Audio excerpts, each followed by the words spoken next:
আল্লাহর হাবিব সাঈদ ইবনে আব্দুর রহমানকে নিয়ে চলে গেল তাবুকের অভিযানে। সালাবাকে সাঈদ ইবনে আব্দুর রহমান তার বাড়িতে রেখে গেছে।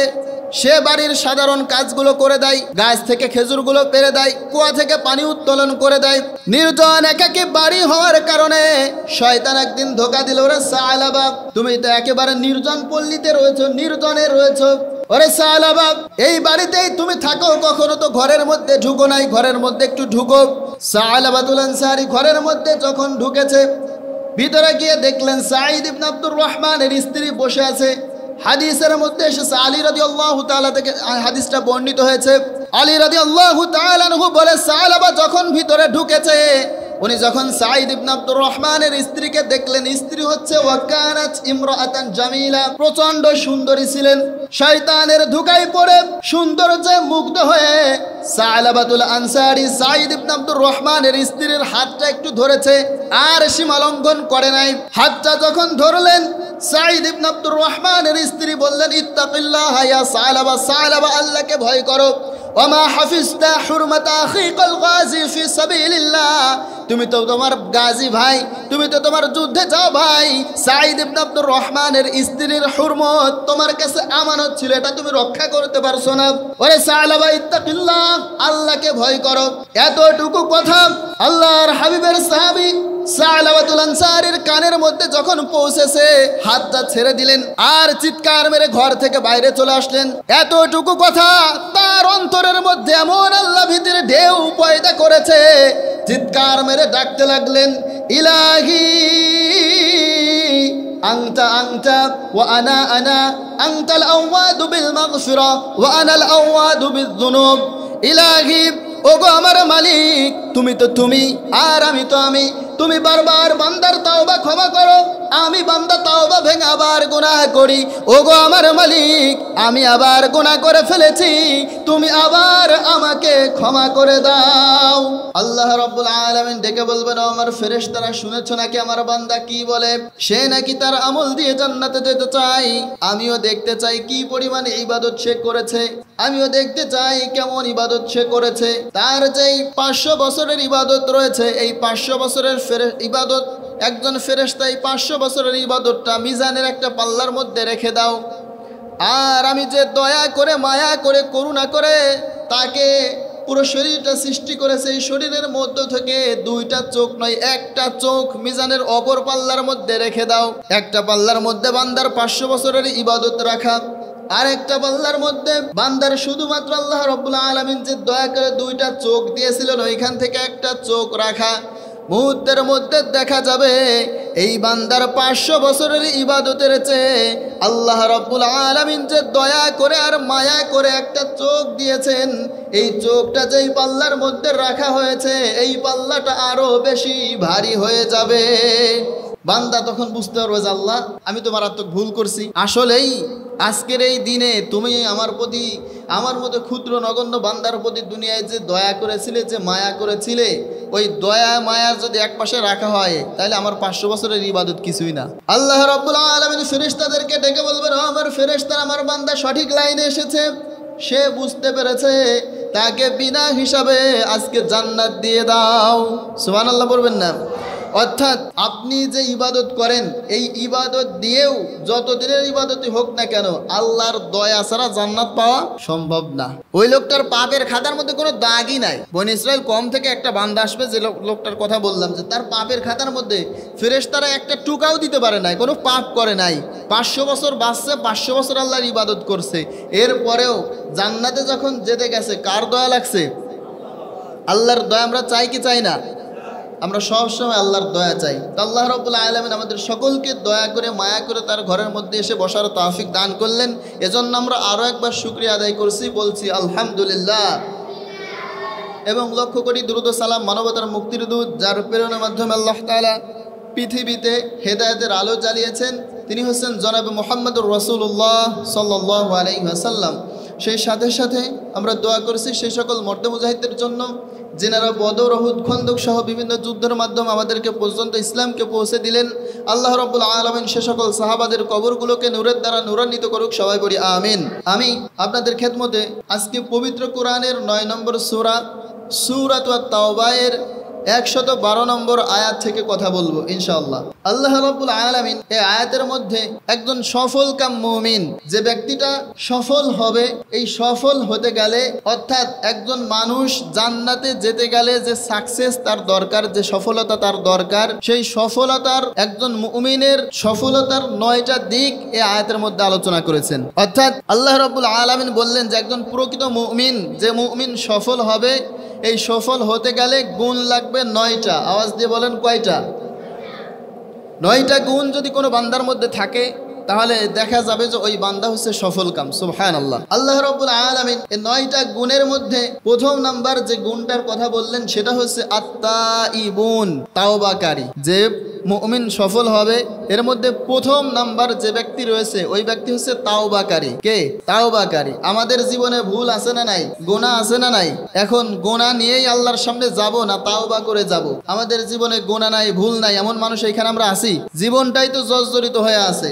এত পরিমাণ পাপ করছি, এত পরিমাণ গুনাহ করছি, পৃথিবীর কেউ জানে না। জানেন কে?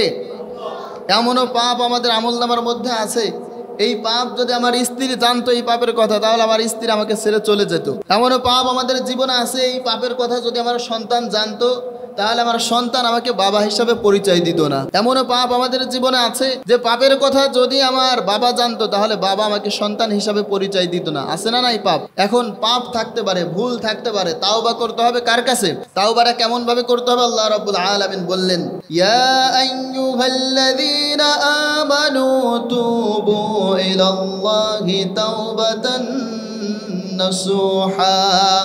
আল্লাহ রাব্বুল আলামিন বললেন, ও গোলাম, পাপ হয়ে যেতে পারে, ভুল হয়ে যেতে পারে, তোমার আমলনামার মধ্যে গুনাহ থাকতে পারে, কিন্তু তাওবার মতো তাওবা যদি করি, এই গুনাহকে যিনি ক্ষমা করে দিবেন, আওয়াজ দিয়ে বলেন তিনি কে? আল্লাহ রাব্বুল আলামিন বললেন যে তাওবা করো, তাওবাতান নাসুহা। তাওবায়ে নাসুহা করার কথা বললেন। আমরা তাওবা করি না।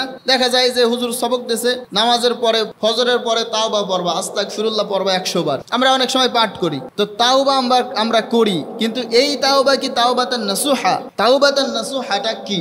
তাফসীরের মধ্যে এসেছে তাওবাতান নাসুহা, এই তাওবার 4টা শর্ত রয়েছে। কয়টা শর্ত? 4টা শর্ত রয়েছে। আপনি যে তাওবা করলেন, গুনাহও করতেছেন দেদারসে, আবার তাওবাও করতেছেন, তাওবা হচ্ছে তাওবাতান নাসুহা। এই তাওবার ই'লামু আন্না তাওবাতা লাহা শুরুত, এই তাওবার 4টা শর্ত রয়েছে। কয়টা? 4টা। মিনহা, এর মধ্যে 1 নাম্বার হচ্ছে ইকলাউ আনিয যামব। 1 নম্বরে যে শর্ত হচ্ছে আপনি যে গুনাহ থেকে তাওবা করলেন, ওই গুনাহ থেকে একেবারে খুব দ্রুত যখন তাওবা করেছেন অবিলম্বে আর কি, খুব তাড়াতাড়ি এক্ষুনি ওই গুনাহ থেকে ফিরে আসতে হবে, ওই গুনাহ আর করা যাবে না। 1 নাম্বার তাওবার শর্ত হচ্ছে যে গুনাহ থেকে আপনি তাওবা করলেন, ইকলাউ আনিয যামব, ওই গুনাহ থেকে আরো একটু পা বাড়ানো যাবে না, এক্ষুনি ওই গুনাহকে ছেড়ে দিতে হবে। তাওবা নাসুহার 4টা শর্ত মনে রাখেন। আমরা গুনার তো শেষ নাই, গুনাহ তো করেই যাচ্ছি দেদারসে, কিন্তু এই গুনাহ থেকে যে তাওবা করব, এই তাওবার 1 নম্বর শর্ত হচ্ছে যে গুনাহ থেকে তাওবা করছে ওই গুনাহ আর করা যাবে না। 2 নম্বর হচ্ছে নাদামু আলা ফি'লি। 2 নম্বর শর্ত হচ্ছে নাদামাত, অনুতপ্ত হওয়া, অনুশোচিত হওয়া। আল্লাহ, যে গুনাহ করছি আর জীবনে গুনাহ করব না, আর কখনোই গুনাহ করব না, অনুতপ্ত হওয়া। আমরা দেখবেন যে ভুল করার পরে একটা লোক আপনার বাড়িতে কাজ করে, এই লোকটা একটা ভুল করছে, এখন সে ভুল করার পরে আপনি তার উপরে রেগে আছেন, এখন সে যদি অনুতপ্ত হয়, অনুশোচিত হয়, সে যদি নরম হয়, তাহলে আপনি তাকে ক্ষমা করে দিবেন না? তার এই নম্রতা দেখে, তার এই অনুশোচনা দেখে ক্ষমা করে দেয় অনেকেই, একটু নরম মনে হইলেই ক্ষমা করে দিবে। আবার যদি এমন হয় যে সে ভুল করছে, ভুল করার পরে সে নিজেই গাড় বাঁকা করে আসছে যে আমি আর কিছু করি নাই, তখন আপনি যদি তার উপরে রাগ থাকে, এবারে তার এই গাড় ব্যাখা থেকে 2টা থাবর মারবেন, তাই না কথা? তো তাওবা নাসুহার 2 নম্বর শর্ত হচ্ছে নাদামাত। কি? নাদামাত, অনুসূচিত হওয়া, অনুশোচনা করা। তাফসিরে কাবীরের মধ্যে ইমামে ফখরুদ্দিন রাজি রহমাতুল্লাহ আলাইহি বলেন, শুকনা কাঠের মধ্যে আগুন দিলে এই কাঠের মধ্যে আগুনটা ধরেছে কিনা বুঝবেন কেমন করে? বোঝার জন্য আপনাকে দেখতে হবে এই শুকনা কাঠের মধ্যে আগুন দেওয়ার পরে এই আগুন থেকে ধোঁয়া উড়ে যায়, ঠিক কিনা? তাওবাকারী তার তাওবা হলো কি হলো না, তাওবাকারীর অনুশোচনা হলো কি হলো না, কেমন করে বুঝবেন? তাওবাকারী সে যখন আল্লাহর কাছে তাওবা করে, তার ওই অনুশোচনার আগুনে তার চোখ থেকে পানির ফোঁটাগুলো ঝরতে থাকে, আর তাওবার আগুনে তার অন্তরটা জ্বলতে থাকে। যখন আপনি দেখবেন সে অনুশোচিত হয়ে সে অনুশোচনা করে নিজের চোখের পানি ঝরায়, বুঝবেন আল্লাহ তাআলার দরবারে তার তাওবা হচ্ছে। আল্লাহু আকবার। আগুনের মধ্যে আগুনটা বোঝার জন্য দেখবেন যে ধোঁয়া উড়ে যাচ্ছে, ধোঁয়া উড়ে কি ওড়ে না। তো তাওবাকারী সে যখন অনুসূচিত হবে, সে যখন অনুশোচনা করবে, তখন তার চোখ থেকে পানির ফোঁটাগুলো ঝরে ঝরে পড়বে। আল্লাহর হাবিব সাল্লাল্লাহু আলাইহি ওয়াসাল্লামের সাহাবায়ে কেরাম এই তাওবা কিভাবে করতে হবে আমাদেরকে শিখায়া গেছেন। আজকে যে সূরা থেকে কথা বলছি, এই সূরাটার নাম হচ্ছে সূরাতুত তাওবা। নাম কি? সূরাতুত তাওবা। সূরাতুত তাওবা এটার ব্যাখ্যা করতে গেলে অনেক কিছু আছে এর মধ্যে। সূরার মধ্যে এর মধ্যে গুরুত্বপূর্ণ একটা বিষয় আছে, এই সূরার সামনে বিসমিল্লাহ নাই। আল্লাহু আকবার। এই কোরআনে যত সূরা আছে সব সূরার শুরুতে বিসমিল্লাহ আছে, কিন্তু সূরাতুত তাওবা এটি এমন একটি সূরা, এই সূরা আল্লাহ বিসমিল্লাহ ছাড়াই শুরু করেছেন। এই সূরার মধ্যে আল্লাহ রাব্বুল আলামিন যেটা থেকে এই সূরার নাম তাওবা নামকরণ করা হলো সেটা হচ্ছে তিনজন সাহাবা। এই তিনজন সাহাবাকে কেন্দ্র করে এই সূরাতুত তাওবা নামকরণ করা হলো। ঘটনাটা ঘটেছিল উহুদ যুদ্ধের সময়। আল্লাহর হাবিব সাল্লাল্লাহু আলাইহি ওয়াসাল্লাম উহুদের বিজয় নিয়ে মদিনাতে আসলেন। আসার পরে মসজিদে নববীতে বসে আছে। আল্লাহর হাবিবের সামনে একজন সাহাবা আসলো, এসে বলল, ইয়া রাসূলুল্লাহ, আমি কাব বিন মালিক বলছি। ইয়া রাসূলুল্লাহ, ৩০,০০০ সৈন্য নিয়ে আপনি যে তাবুক অভিযানে গিয়েছিলেন, ইয়া রাসূলুল্লাহ, আমি কিন্তু এই অভিযানে যেতে পারি নাই, আমি কিন্তু যুদ্ধে যেতে পারি নাই। ইয়া রাসূলুল্লাহ, আপনি আমাকে মাফ করে দেন, আমি তো ভুল করে ফেলেছি। আল্লাহর হাবিব বললেন, ওরে কাব বিন মালিক, এত সাহাবা যুদ্ধে গেল, ৩০,০০০ মানুষ যুদ্ধে গেল, তুমি কেন যুদ্ধে গেলা না? ওই সাহাবা বললেন, ইয়া রাসূলুল্লাহ, আমি একটু অবহেলা করেছি, আমি একটু গড়িমসি করেছি। আল্লাহর হাবিব সাল্লাল্লাহু আলাইহি ওয়াসাল্লাম বললেন, আচ্ছা কাব বিন মালিক, এবার তুমি বলো তো, এই যে তুমি যুদ্ধে যাও নাই, আর তোমার মতো কে কে ছিল যে যিনারা যুদ্ধে যায় নাই? তথ্য নিচ্ছে আর কি, একজন এসে ধরা দিছে। এবার নবী করিম সাল্লাল্লাহু আলাইহি ওয়াসাল্লাম তথ্য নিচ্ছে, আচ্ছা বলো তো, তুমি যে যুদ্ধে যাও নাই আর তোমার মতো কে কে ছিল যারা যুদ্ধে যায় নাই? কাব বিন মালিক বললেন, ইয়া রাসূলুল্লাহ, হেলাল বিন উমাইয়া সে যুদ্ধে যায় নাই। আর কে যায় নাই? মুরারা বিন রাবিয়া সে যুদ্ধে যায় নাই। আল্লাহর হাবিব এবার বললেন, আচ্ছা কাব বিন মালিক, এই তিনজন ব্যতীত আর কেউ কি ছিল যিনারা যুদ্ধে যায় নাই? কাব বিন মালিক বললেন, ইয়া রাসূলুল্লাহ, আমরা তিনজনই যুদ্ধে যাই নাই। আল্লাহর হাবিব এবার এটা শোনার পরে সমস্ত সাহাবাদেরকে উদ্দেশ্য করে বললেন, সমস্ত সাহাবারা শুনে নাও, এই যে তিনজন সাহাবা কাব বিন মালিক, হেলাল বিন উমাইয়া, মুরারা বিন রাবিয়া, আজ থেকে সমস্ত সাহাবারা শুনে নাও, এই তিনজন সাহাবার সঙ্গে সমস্ত সাহাবারা শুনে নাও, এই তিনজন সাহাবার সঙ্গে আজ থেকে কোনো সাহাবা কথা বলতে পারবে না, কথাবার্তা বলা নিষেধ, লেনদেন করা নিষেধ, সামাজিকভাবে এই তিনজনকে আজকে বয়কট করলাম আমি। এইখানে একটা লজিক দেখেন, ৩০,০০০ সাহাবা নিয়ে আল্লাহর হাবিব যুদ্ধে গেলেন তাবুকের অভিযানে, বিনা যুদ্ধে মুসলমানদের বিজয় হয়েছে, সুবহানাল্লাহ। এখন বিজয় হওয়ার পরেও তিনজন মানুষ তারা যুদ্ধে যায় নাই। এই তিনজনের ব্যাপারে নবী করিম সাল্লাল্লাহু আলাইহি ওয়াসাল্লাম পদক্ষেপটা কি নিয়েছে দেখছেন? সামাজিকভাবে বয়কট করছে তাদেরকে, সামাজিকভাবে বলে দিলেন, আজকে এদের থেকে কেউ কথাবার্তা বলবা না, সালাম কালাম দিবা না, লেনদেন কিচ্ছু করবা না, এদেরকে সামাজিকভাবে একেবারে বয়কট করা হলো। আর আপনি মিয়া মুসলমান হয়ে সেই নবীর উম্মত দাবি করে আপনাকে যদি দিন কায়েমের আন্দোলনে যাওয়ার কথা বলা হয়, আপনাকে যদি ইসলাম বিজয় হয়, এ ধরনের কার্যক্রমে যাওয়া হয়, কাব বিন মালিক, হেলাল বিন উমাইয়া, মুরারা বিন রাবিয়া তো গরিমসি করছিল, আর আপনি সরাসরি ইন্টারফেয়ার করে না করে দেন, আছে না নাই? আওয়াজ দিয়ে বলেন, এ ধরনের লোক আছে না নাই? এই দিন কায়েমের আন্দোলনে তিনজন গেলেন না, আল্লাহর হাবিব তাদেরকে সরাসরি বয়কট করে দিলেন। বয়কট করার পরে তাদের অবস্থাটা কেমন হলো? কাব বিন মালিক চলে গেছে বাড়িতে, পুরা মদিনায় ছড়ায় গেছে যেই তিনজনকে জিহাদে না যাওয়ার জন্য, দিন কায়েমের আন্দোলনে না যাওয়ার জন্য বয়কট করেছে আল্লাহর হাবিব। সারা মদিনাতে ঘটনাটা ছড়িয়ে পড়ল। কাব বিন মালিক যখন বাড়িতে গিয়েছে, বাড়িতে যাওয়ার পরে দেখে দরজার সামনে তার ছোট্ট ছোট্ট কয়েকটা বাচ্চা দাঁড়িয়ে আছে। ৩ বছর, ৫ বছর, ৭ বছরের এই ছোট্ট ছোট্ট বাচ্চাদেরকে কাছে গিয়ে বলছে, ইয়া বুনাইয়া, আমার কলিজার টুকরা সন্তানেরা একটু কাছে আসো, তোমাদের আদর করে দেই। এই ছোট ছোট বাচ্চা বলছে বাবা তোমার কাছে যাওয়া যাবে না, কারণ আল্লাহর হাবিব তোমাকে সামাজিকভাবে বয়কট করেছে, তোমার কাছে আমরা যেতে পারবো না। ছোট্ট ছোট্ট বাচ্চা তার নিজের বাবার সামনে থেকে দৌড়ে চলে গেছে, দরজায় কড়া নেড়েছে। ভিতর থেকে স্ত্রী ডাক দিয়ে বলে আমার স্বামী কাব বিন মালিক, কান খুলে শুনে নাও, তুমি যদি দরজা দিয়ে প্রবেশ করো তাহলে আমি কিন্তু অপর পাশের দরজা দিয়ে বাইরে চলে যাব, কারণ আল্লাহর হাবিব তোমাকে বয়কট করেছে। তুমি শুধু আমার জন্য না, সমস্ত মুসলিমদের জন্য বয়কট হয়ে গেছো। মনের মধ্যে দুঃখ নিয়ে চলে গেলেন পাহাড়ের চূড়ায়, আর বাসায় থাকলেন না, ভিতরে তো যেতে পারে না, সামাজিকভাবে বয়কট হয়ে গেছে। ওই দিক দিয়ে মুরারা বিন রাবিয়া পাহাড়ের চূড়ায় উঠে গেছে। হেলাল বিন উমাইয়া 70 বছরের বৃদ্ধ মানুষ। আপনি অজুহাত দেন, আপনার কাজের অজুহাত। দিন কায়েমের আন্দোলনে যখন আপনাকে ডাকা হয় আপনি দেন কাজের অজুহাত, আপনি দেন ফ্যামিলির ঝামেলার অজুহাত।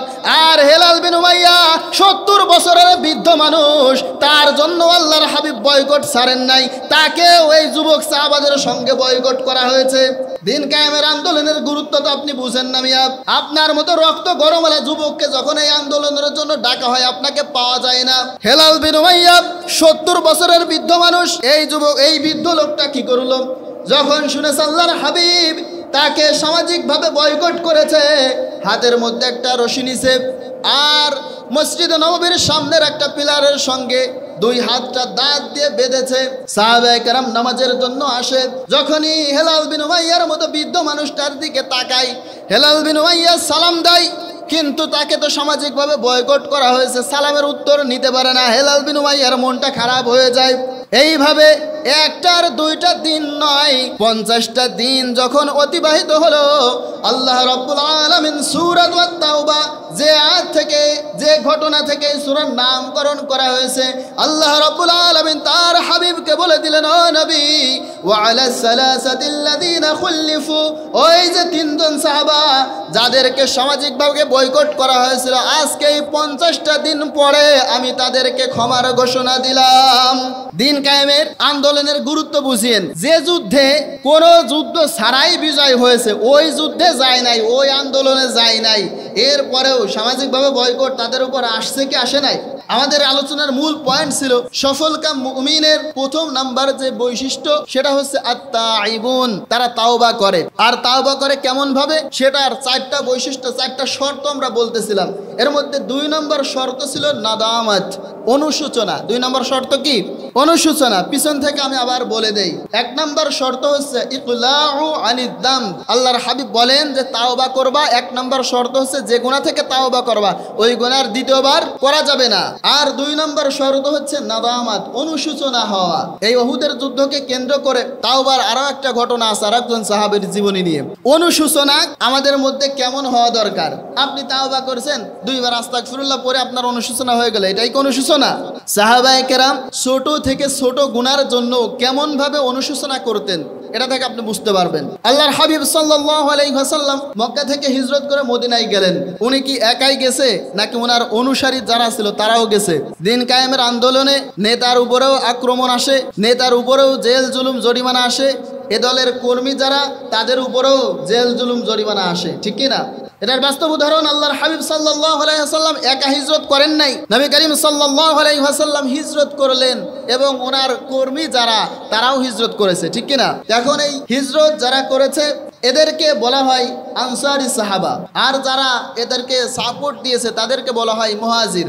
তো ঠিক এই আনসার আর মুহাজিরদের মধ্য থেকে আল্লাহর হাবিব একে অপরের সঙ্গে বন্ধুত্ব করিয়ে দিলেন, কারণ মক্কা থেকে যারা হিজরত করে গেছে তাদেরও তার সম্বল কম্বল কিছুই নাই, একেবারে নিঃস্ব তারা। তো তাদের একে অপরের সঙ্গে সাপোর্ট দেওয়ার জন্য এভাবে একে অপরের সঙ্গে বন্ধনে আটকে দিচ্ছে।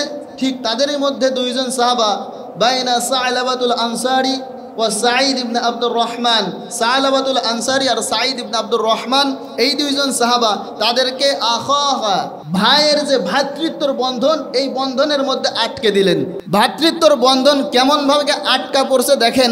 এই যে তাবুকের অভিযানের কথা বললাম, আল্লাহর হাবিব সাল্লাল্লাহু আলাইহি ওয়াসাল্লাম সাধারণভাবে ঘোষণা করলেন যে তাবুকের অভিযানে রোমানদের সৈন্য সংখ্যা হচ্ছে 3 লাখ। কত? 3 লাখ। এখন মুসলিমদের সংখ্যা তো সামান্য। আল্লাহর হাবিব সাধারণভাবে ঘোষণা করলেন যে যেখানে যে আছে মুসলমানদের সৈন্য সংখ্যা একেবারে সবাইকে এই যুদ্ধে অংশ নেওয়া লাগবে। তারই এই যুদ্ধে অংশগ্রহণ করতে যে সাঈদ ইবনে আব্দুর রহমান, সে তো সম্পদশালী মানুষ, শক্তিধর মানুষ, সে এই যুদ্ধে অংশগ্রহণ করতে যাবে, কিন্তু তার বাড়িটা ছিল নির্জন একাকী এক পল্লীতে, একাকী এক এলাকার মধ্যে। এখন এই বাড়ি পাহারা দেওয়ার জন্য সালাবাতুল আনসারী তাকে রেখে গেলেন। এখন আল্লাহর হাবিব যে ভ্রাতৃত্বর বন্ধন করছে, ওইটা কেমন আটা আটছে দেখছেন। নিজে যাবে যুদ্ধ, আর ওই যে ভাইয়ের সঙ্গে ভ্রাতৃত্বর বন্ধনে আটকাইছে, মুসলিম এক মুসলিম অপর মুসলিমের আল মুসলিম আখল মুসলিম ভাই, কেমন আটা আটছে ভ্রাতৃত্বর বন্ধন। বললেন যে তুমি আমার বাড়ি পাহারা দেওয়ার জন্য রয়ে যাও, আমি যুদ্ধে যাব। আল্লাহর হাবিব সাঈদ ইবনে আব্দুর রহমানকে নিয়ে চলে গেল তাবুকের অভিযানে। সালাবাকে সাঈদ ইবনে আব্দুর রহমান তার বাড়িতে রেখে গেছে। সে বাড়ির সাধারণ কাজগুলো করে দেয়, গাছ থেকে খেজুরগুলো পেরে দেয়, কুয়া থেকে পানি উত্তোলন করে দেয়। নির্জন একাকী বাড়ি হওয়ার কারণে শয়তান একদিন ধোঁকা দিল, ওরে সালাবা তুমি তো একেবারে নির্জন পল্লীতে রয়েছো, নির্জনে রয়েছো, ওরে সালাবা এই বাড়িতেই তুমি থাকো, কখনো তো ঘরের মধ্যে ঢুকো নাই, ঘরের মধ্যে একটু ঢুকো। সালাবাতুল আনসারী ঘরের মধ্যে যখন ঢুকেছে, ভিতরে গিয়ে দেখলেন সাঈদ ইবনে আব্দুর রহমানের স্ত্রী বসে আছে। হাদিসের মধ্যে এসেছে, আলী রাদিয়াল্লাহু তাআলা থেকে হাদিসটা বর্ণিত হয়েছে। আলী রাদিয়াল্লাহু তাআলা আনহু বলে, সালাবা যখন ভিতরে ঢুকেছে, উনি যখন সাঈদ ইবনে আব্দুর রহমানের স্ত্রীকে দেখলেন, স্ত্রী হচ্ছে ওয়াকানাত ইমরাআতান জামিলা, প্রচন্ড সুন্দরী ছিলেন। শয়তানের ধোঁকায় পড়ে সৌন্দর্যে মুগ্ধ হয়ে সালাবাতুল আনসারী সাঈদ ইবনে আব্দুর রহমানের স্ত্রীর হাতটা একটু ধরেছে, আর সীমা লঙ্ঘন করে নাই। হাতটা যখন ধরলেন, সাঈদ ইবনে আব্দুর রহমানের স্ত্রী বললেন, ইত্তাকিল্লাহ ইয়া সালাবা, সালাবা আল্লাহকে ভয় করো। ওমা হাফিজতা হুরমাতা আখিকাল গাজী ফি সাবিলিল্লাহ, তুমি তো তোমার গাজী ভাই, তুমি তো তোমার যুদ্ধে যাও ভাই, সাঈদ ইবনে আব্দুর রহমানের স্ত্রীর হুরমত তোমার কাছে আমানত ছিল, এটা তুমি রক্ষা করতে পারছো না। ওরে সালাবা ইত্তাকিল্লাহ, আল্লাহকে ভয় করো। এতটুকু কথা আল্লাহর হাবিবের সাহাবী সালাবাতুল আনসারীর কানের মধ্যে যখন পৌঁছেছে, হাতটা ছেড়ে দিলেন আর চিৎকার মেরে ঘর থেকে বাইরে চলে আসলেন। এতটুকু কথা তার অন্তরের মধ্যে এমন আল্লাহ ভীতির ঢেউ পয়দা করেছে, চিৎকার মেরে ডাকতে লাগলেন, ইলাহি আনতা আনতা ওয়া আনা আনা, আনতাল আওয়াদু বিল মাগফিরা ওয়া আনাল আওয়াদু বিয-যুনুব। ইলাহি, ওগো আমার মালিক, তুমি তো তুমি আর আমি তো আমি। তুমি বারবার বান্দার তাওবা ক্ষমা করো, আমি বান্দা তাওবা ভেঙে আবার গুনাহ করি। ওগো আমার মালিক, আমি আবার গুনাহ করে ফেলেছি, তুমি আবার আমাকে ক্ষমা করে দাও। সুবহানাল্লাহ বলবেন না? এতটুকু গুনার কি কাজটা কি, গুনার পরিধি কি, শুধুমাত্র সাঈদ ইবনে আব্দুর রহমানের স্ত্রী হাতটা মাত্র ধরছে, ধরে চিৎকার মেরে বাইরে চলে আসছে আর ডাকতে লাগলেন যে আল্লাহ তুমি তো তুমি আর আমি তো আমি, আমি বারবার ভুল করি, আমি বারবার গুনাহ করি, কিন্তু তুমি তো ক্ষমা করো, এবার তুমি আমাকে ক্ষমা করে দাও। আল্লাহর হাবিব তাবুকের অভিযানে গেলেন। রোমানদের সৈন্য সংখ্যা হলো 3 লাখ আর মুসলমানদের সৈন্য সংখ্যা মাত্র 30,000। কিন্তু ভয় পাবার কোনো কারণ নাই মুসলমান, আশাহত কিংবা হতাহত হওয়ার কোনো কারণ নাই মুসলমান, নিরাশ হওয়ার কোনো কারণ নাই, কারণ এই 30,000 মুসলমানদের আল্লাহু আকবার আর তাকবীরের ধ্বনিতে রোমানদের 3 লক্ষ সেনা এই তাবুকের অভিযান থেকে তারা পলায়ন করেছিল। যুগে যুগে দেখবেন বাতিল শক্তি যতই বড় হোক না কেন, বাতিল শক্তি যত বেশি হার্ড হোক না কেন, কিন্তু মুমিন, গুটি সংখ্যক মুমিন হলেও তাদের ঈমান যদি তেজোদ্দীপ্ত ঈমান হয়, এই তেজোদ্দীপ্ত অল্প কিছু মুমিনদের সামনে তাগুতের জালেমের বিশাল বাহিনী পালাতে বাধ্য হয়, ঠিক কিনা? আল্লাহর হাবিব মহান তাবুক বিজয় নিয়ে ফিরলেন মদিনাতে। সাঈদ ইবনে আব্দুর রহমান ফিরলেন তার ঘরে। ঘরে যখন ফিরলেন, দেখলেন তার যে ভাই সালাবাতুল আনসারীকে রেখে গিয়েছিল সে বাড়িতে নাই। মনটা বিষণ্ণ হয়ে গেল। তার স্ত্রীকে ডেকে বললেন, নিশ্চয় তোমরা তাকে চরম অপমান আর ব্যথিত করে এই বাড়ি থেকে তাড়িয়ে দিয়েছো। সাঈদ ইবনে আব্দুর রহমানের স্ত্রী বললেন, আমরা তো তাকে তাড়াই নাই, তাই সে কি করেছে? সাঈদ ইবনে আব্দুর রহমানের স্ত্রী বললেন, ওয়াল্লাহি ইন্নাহু ক্বাদ আলকা বিনাফসিহি ফি বুহুরিল খতায়া, আমরা তাকে মনে কষ্ট দিয়ে কিংবা তাকে দুঃখ দিয়ে তাড়িয়ে দেই নাই, বরঞ্চ আপনার ভাই, আপনার দিনী ভাই, সে একটি গুনাহ করে ফেলেছে, আর এই গুনাহ করার কারণে চরম লজ্জিত হয়ে সে নিজে এই বাড়ি থেকে চলে গেছে। এই দিক দিয়ে সালাবাতুল আনসারী চলে গেলেন তার নিজের বাড়িতে। বাড়িতে তার স্ত্রী ছিল না, ছিল ছোট্ট একটা মেয়ে। হাদিসে মুবারকের মধ্যে নাম এসেছে হযরতে খিমসানা। এই খিমসানাকে ডেকে বললেন, মা রে, আমি তো একটা ভুল করে ফেলেছি, আমি তো একটা গুনাহ করে ফেলেছি, আমি জানি না আল্লাহ আমাকে ক্ষমা করবেন কিনা। তুমি আমাকে আমার হাতের মধ্যে জিঞ্জির পরিয়ে দাও আর আমার পায়ের মধ্যে বেড়ি পরিয়ে দাও। আল্লাহ রাব্বুল আলামিন যখন আমাকে ক্ষমা করবেন তখনই আমি খুলব, আর যতক্ষণ আল্লাহ তাআলা আমাকে ক্ষমা করবেন না ততক্ষণ পর্যন্ত আমি আসামির চেহারা থেকে নিজকে মুক্ত করব না। আল্লাহু আকবার। এতটুকু একটু গুনাহ সাহাবায়ে কেরাম তাদের অন্তরের মধ্যে কেমন দাগ কাটে, এইটুকু গুনার জন্য কেমন পেরেশানি তিনারা হন। সালাবাতুল আনসারী হাতের মধ্যে জিঞ্জির পরে আর পায়ের মধ্যে বেড়ি পরে চলে গেছে আবু বকরের দরবারে, গিয়ে বললেন, ইয়া আবু বকর, ক্বাদ লামাস্তু ইমরাত আখিকাল গাযী ফি সাবিলিল্লাহ, হাল লি মিন তাওবা ইয়া আবু বকর। ওরে আবু বকর, আমি তো আমার যুদ্ধে যাওয়া গাজী ভাই সাঈদ ইবনে আব্দুর রহমানের স্ত্রীর হাতটা ধরে ফেলেছি, আমি তো ভুল করে ফেলেছি। হাল্লি মিন তাওবা ইয়া আবু বকর। ওরে আবু বকর, আমার জন্য কি তাওবার কোনো দরজা খোলা আছে নাকি? এই কথা শুনে সিদ্দিক আকবর সালাবাতুল আনসারীর দিকে রাগী চোখে তাকিয়ে বললেন, উখরুজ মিন ইনদি, বের হয়ে যাও আমার দরবার থেকে, তোমার জন্য আল্লাহর কাছে কোনো তাওবার দরজা খোলা আছে বলে আমার মনে হয় না, চলে যাও। চলে গেলেন ওমরের কাছে। ওমর রাদিয়াল্লাহু তাআলা আনহু সেম ভাবে তাড়িয়ে দিলেন, বললেন, উখরুজ মিন ইনদি, তোমার জন্য তাওবার কোনো দরজা খোলা নাই। আবু বকরের দরবার থেকে বিতাড়িত হয়ে, ওমরের দরবার থেকে বিতাড়িত হয়ে আল্লাহর হাবিব সাল্লাল্লাহু আলাইহি ওয়াসাল্লামের নূরময় কদম মুবারকে এসে হাজির হয়েছে। এসে বললেন, ইয়া রাসূলুল্লাহ, قد لامست امرأة أخي الغازي في سبيل الله هل لي من توبة يا رسول الله يا رسول الله।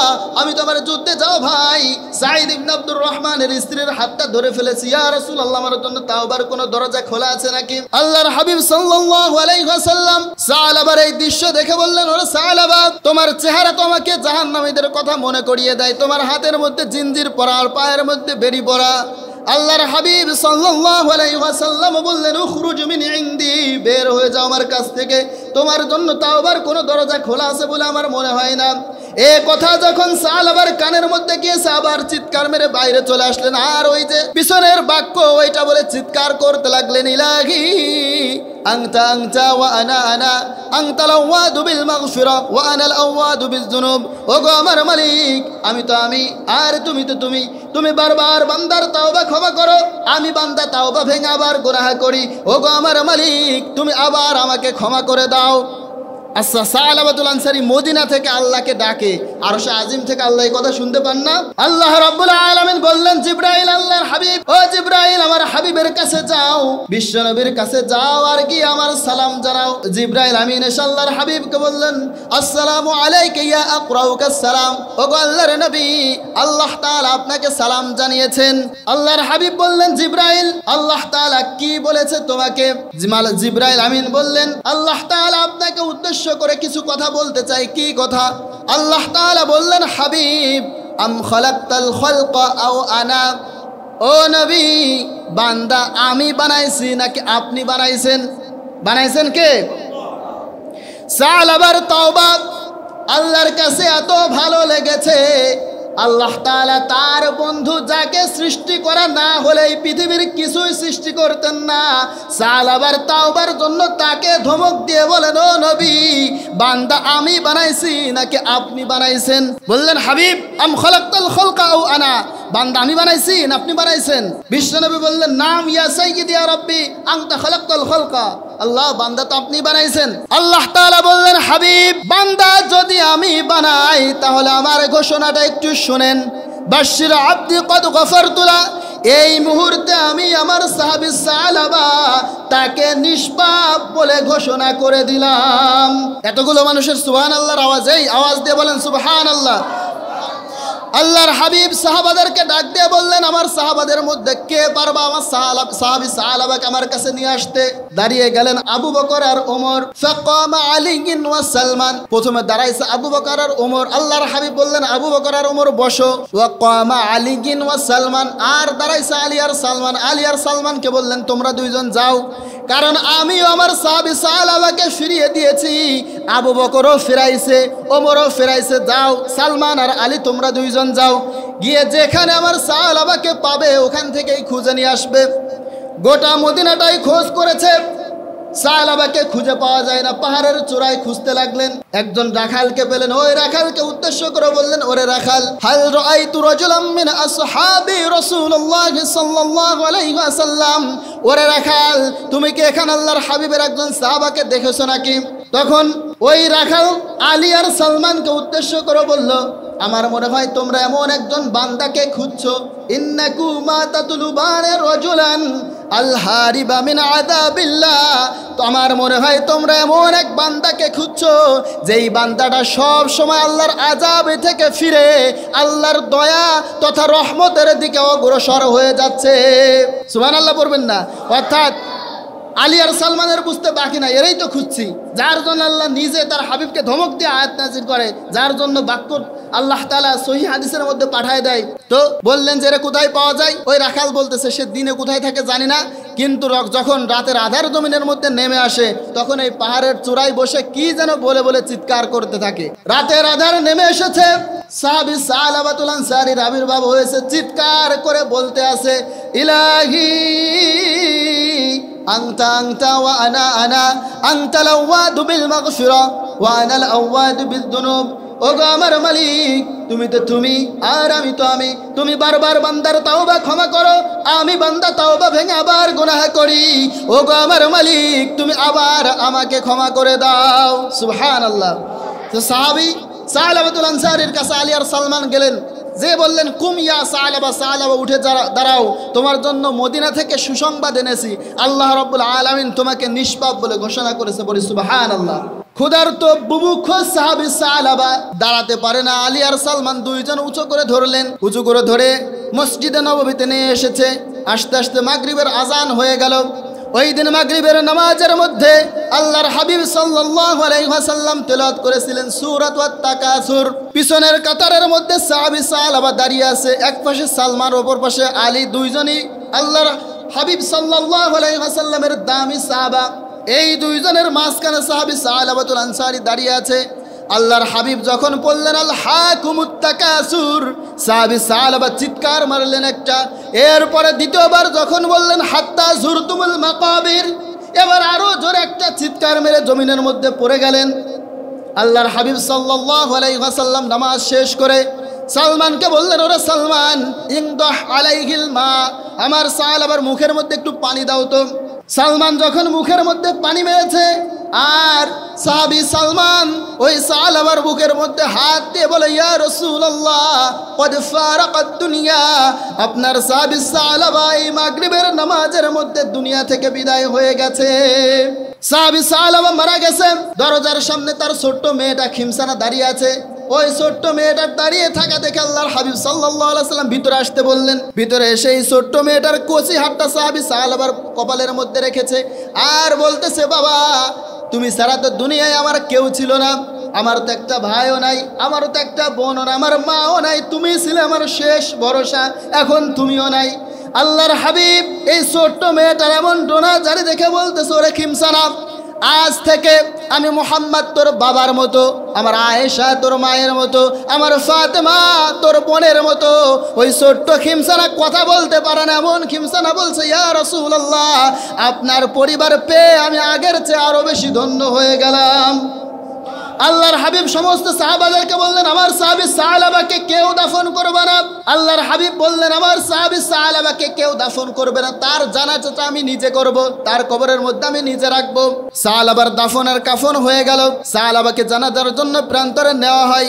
মদিনার দিক বেদিক থেকে সমস্ত সাহাবারা ছুটে এসেছে সাহাবী সালাবার জানাজায় যাওয়ার জন্য। কিন্তু আলী রাদিয়াল্লাহু তাআলা আনহু, যিনি নিজেই এতক্ষণ যে হাদিসটা বললাম এই হাদিসটা বর্ণনা করেছে, আলী রাদিয়াল্লাহু তাআলা আনহু বলে, আমি দেখলাম আল্লাহর হাবিব সাল্লাল্লাহু আলাইহি ওয়াসাল্লাম সাহাবাদের ভিড়ের মধ্যে সাহাবী সালাবার জানাজায় যায়, কিন্তু উনি ওনার পায়ের সমস্ত পাটা জমিনের মধ্যে রাখে না, শুধুমাত্র পায়ের বৃদ্ধাঙ্গুলি দিয়ে দিয়ে হেঁটে যায়, সমস্ত পাটা রাখেন না, আর জুতাটা খুলে নিজের হাতের মধ্যে নিয়েছেন। আলী রাদিয়াল্লাহু তাআলা আনহু বলে, আমি তখনই জিজ্ঞাসা করতাম, কিন্তু প্রচণ্ড সাহাবাদের ভিড়ে জিজ্ঞাসা করতে পারলাম না।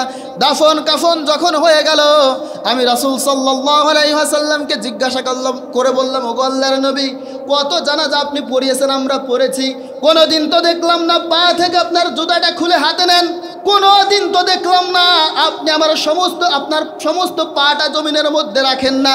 কিন্তু কি এমন সাহাবী সালাবা যার জন্য পায়ের বৃদ্ধাঙ্গুলি দিয়ে দিয়ে হেঁটে যান, পাটা জমিনের মধ্যে রাখেন না?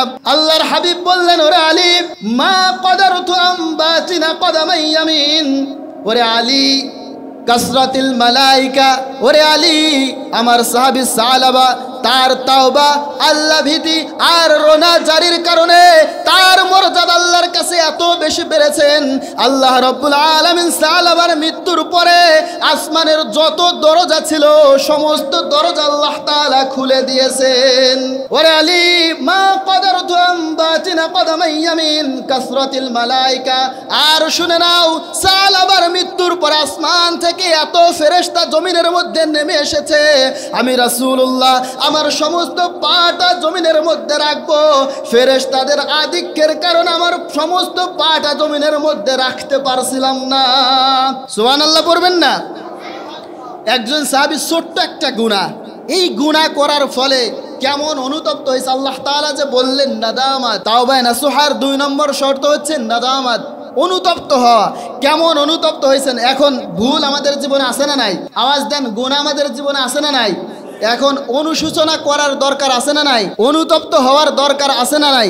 আল্লাহ রাব্বুল আলামিন আমাদের জীবনের সমস্ত গুনাহ মাফ করুক। সবাই পড়ে আমিন। আমরা একবার তাওবা পড়ছি, আমার সাথে সবাই পড়েন, আস্তাগফিরুল্লাহ রাব্বি মিন কুল্লি যামবি ওয়া আতুবু ইলাইহি লা হাওলা ওয়ালা কুওয়াতা ইল্লা বিল্লাহিল আলিয়্যিল আযীম।